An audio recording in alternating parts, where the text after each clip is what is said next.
Bandeko kati na nkolo napesi bino mbote ngai wa bino Pasteur André tozali kopesa bino mwaka batoli na ngonga oyo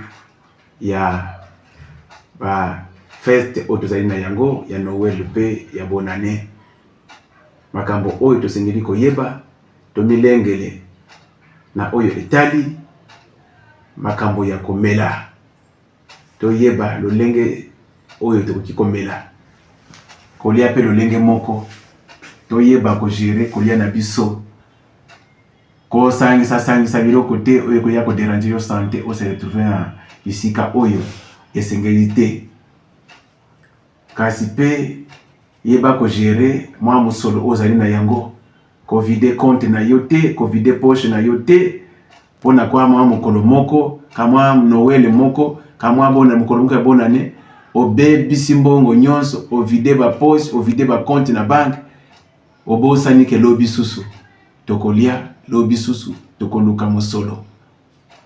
boyeba oyo bazaki ngolu ya kozwa moto to mutuka tosengi na bino pe koyeba kotambola na mikolo oyo ya ba fête po ete lingombe ezali na bino posa mboka na biso ezali na yo posa mabota na biso pe ezali na biso posa ozali na mwana ozali na mwasi ozali na mobali yeba komilengele po ete kamwa mokolo moko oyo ebebi sabo mwene mobimba te nzambe asunga biso